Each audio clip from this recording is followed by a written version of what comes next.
conhecer, né? Tem gente que eu estou vendo pela primeira vez, estou tendo o maior prazer de estar conhecendo hoje pessoalmente, reencontrando. Mas se a gente não se reconhece, não faz sentido. A gente quer algo que faça sentido, porque de coisas que não faz sentido já está cheio aí, né? Então é por isso que a gente está aqui. Então, para a gente fazer qualquer pauta, tem que fazer sentido. E fazer sentido é a gente se reconhecer, se encontrar, se cuidar de verdade. Por isso que é tão importante, eu acho que primeiro de assumir qualquer pauta, de fazer qualquer coisa, acho que a prioridade na Renfa é o autocuidado. Então, primeiro se conheçam, troquem ideias, falem de si, falem por que querem esse espaço. Acho que isso pode, de repente, ser um possível direcionamento para a gente poder criar esse algo. Porque senão a gente se perde quando a gente começa a assumir as coisas e a gente quer que todo mundo fique. Cada uma tem uma experiência, tem uma narrativa do que é a Renfa, né? Assim, o que é a Renfa, tanto na trajetória pessoal quanto no processo de organização política. A Renfa, ela começou sua articulação em 2011, muito mobilizada pelos encontros que aconteciam no movimento estudantil, especialmente das pessoas que organizavam marchas da maconha no Brasil. Então, em 2011, as mulheres que organizavam marchas da maconha no Brasil se reuniram no Rio de Janeiro para conversar um pouquinho sobre os desafios que a gente tinha como organizadoras da marcha, porque acho que aqui, tenho certeza, aqui também tem os machocó, né? Lá a gente chama de machocó.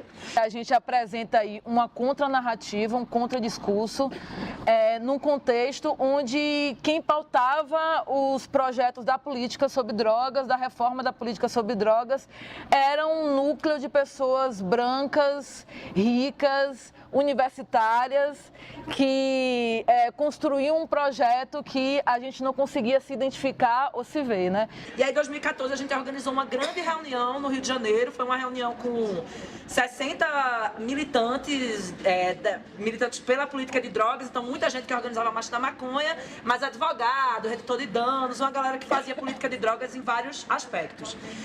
Era um encontro misto, né? Em 2014, tinha um encontro de homens e mulheres e tal. E depois desse encontro misto, as mulheres, mais ou menos umas 30, 40 mulheres, se reuniram em uma das salas lá do IFIX, que é o Instituto de Filosofia lá do Rio de Janeiro, e a gente decidiu que não dava mais pra gente continuar só num diálogo prévio do que era os desafios, os problemas que a gente tinha enquanto mulheres, militantes, usuários de drogas dentro desse campo. Então, desde 2014, a gente começou a pensar o que é que a gente podia fazer para poder, de fato, consolidar uma rede, um movimento, enfim, uma articulação que pudesse conectar essas mulheres. A gente sentia muita falta da conexão, né, porque a gente tinha problemas muito parecidos. Afirmar esse sujeito do feminismo antiproibicionista, afirmar as mulheres que usam drogas, as mulheres que estão no tráfico de drogas, as mulheres que estão na rua. Na Bahia, a gente tem muito esse entendimento de que a guerra às drogas, ela produz um impacto muito determinante na trajetória de vida de algumas mulheres, e são essas mulheres que a gente quer estar juntas para construir a resistência desse projeto de guerra às drogas, desse projeto proibicionista que afeta sobretudo as mulheres e as mulheres negras. E aí, em 2014, a gente se reuniu, ficou conversando, usou muita ferramenta online, então a gente fez várias reuniões online. E em 2015, a gente decidiu que ia organizar um encontro nacional, que era o Encontro Nacional de Coletivos e Ativistas Antiproibicionistas, que foi lá no Recife. Foi em junho de 2016, esse encontro. Reuniu mais de 500 militantes de todo o Brasil, e dentro desse encontro a gente fez o lançamento oficial da Renfa. A Renfa hoje, gente, é um movimento social, é um movimento de mulheres feministas usuárias de drogas. Essa é a primeira perspectiva da Renfa, né? Então, todas as mulheres que estão hoje na Renfa são mulheres ativistas que estão aí na luta, são usuárias de drogas e, em alguma perspectiva, trabalham, luta pela mudança da política de drogas, né? E a Renfa é uma rede autônoma, né? Ela não é uma rede que funciona com um indicativo nacional, ela é uma rede que funciona a partir dos territórios. Então, o território diz como é que vai funcionar. Lá em Pernambuco, por exemplo, a gente funciona de um jeito, lá na Bahia se funciona de outro jeito, e a gente funciona de acordo com o território, com o que o território diz. O que a gente está tentando consolidar agora é meio que uma organização do que é essa reunião desses estados, né? Então, o que é essa atuação mais programática, digamos assim, né? A gente teve uma experiência que eu acho que é importante a gente falar da experiência do Projeto Mulheres e Drogas, nada sobre nós sem a nossa participação, que para nós na Bahia foi uma possibilidade real de fazer uma formação política com as mulheres que estavam na rua, que estavam nas cenas de uso de crack, sobretudo mulheres usuárias de crack, e a gente conseguiu, a partir desse projeto,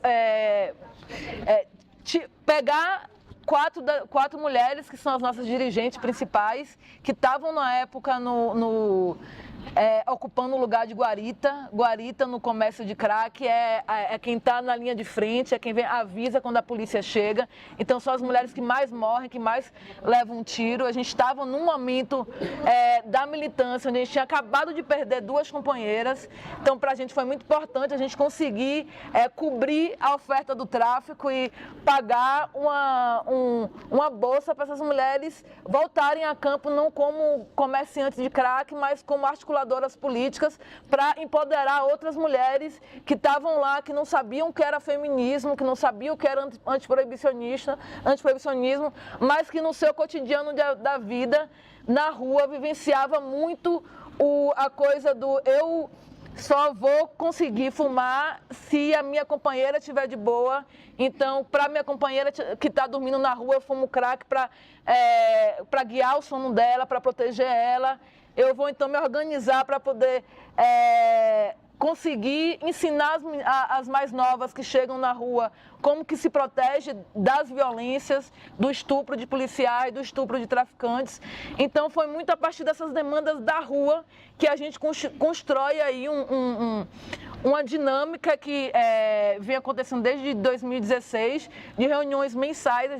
Religiosamente, a gente se reúne todo mês para debater as questões da vida dessas mulheres, e tem sido bem importante ver como que essas mulheres têm nos ensinado. A nossa estratégia de vida do nosso projeto é que a gente quer dar autonomia para as mulheres, emancipar, acabar com o proibicionismo, né? Mas, taticamente, a gente precisa estar alinhada com algumas pessoas, né? Não são os nossos aliados estratégicos, são os nossos aliados táticos, né? O Ministério da Saúde não é meu aliado estratégico, é o meu aliado tático, né? A defensoria, os negócios não sei o quê, a borda, não são meus estratégicos, são táticos. Meus estratégicos é a mulher preta, entendeu? Meus estratégicos é as mulheres que são puta, entendeu? Meus estratégicos é as mulheres trans. Essas são as minhas estratégicas, né? Mas a gente precisa dialogar com o tático, porque o tático está no poder. A gente teve a experiência de conseguir um ônibus e levar 40 mulheres com 7 meninos, isso é importante falar, com 7 crianças. Usuárias de crack. Usuárias de crack.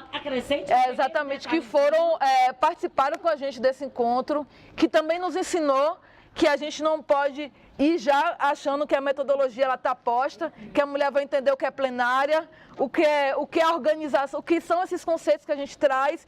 E a gente teve um momento muito bonito de aprender a fazer militância a partir do que essas mulheres traziam, né? Eu acho de falar da experiência e da vivência das mulheres na rua, porque é essa vivência que nos tocou a entender que a gente precisava criar esse espaço, mas que esse espaço não é um espaço de um único lugar de mulher, são várias mulheres, várias diferenças, vários tons de pele, né? Fiquei pensando aqui agora, eu acho que a Renfa é o espaço do colorismo falando, inclusive, né? Assim, são várias mulheres de vários lugares que a gente pode falar que são brancas, mas pode dizer que são não brancas, mas somos toda latina. Então também tem essa ligação com o movimento da América Latina. A gente está construindo uma ponte com as feministas antiproibicionistas na América Latina, que a gente já vivenciou esse encontro no Uruguai. A gente vai ter esse encontro de planejamento, que é um encontro para a gente poder tentar alinhar o que é que a gente está fazendo, né? Então, o que é prioritário para nós, o que é que nos une, né? Então, tem coisa que acontece aqui no DF, que acontece lá no Rio, que acontece lá, né, em São Paulo e tal. Então, hoje tem mais ou menos 16 estados que tem mulheres da Renfa, e a gente tem 8 estados que tem núcleos da Renfa, né? E para nós é um orgulho dizer que Brasília é um desses estados que tem núcleo da Renfa, né? Mulheres reunidas, porque para nós é muito importante empoderar individualmente as companheiras, mas mais importante é esse empoderamento que vem do coletivo. Né? A gente fique viva, né? Ótimas, vivonas e vivendo com prazer, construindo, criando, mas acho que se reconhecendo, né?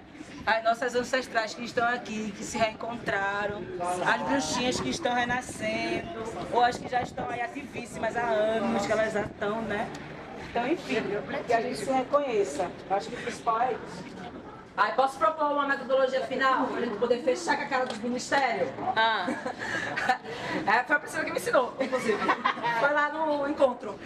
Que a gente vai dizer 1, 2, 3 e todo mundo vai gritar o seu nome bem alto, mas para ouvir lá do Pernambuco, de Manaus, de Minas Gerais, da Santa Catarina. Beleza? Vamos lá. 1, 2, 3. Chega!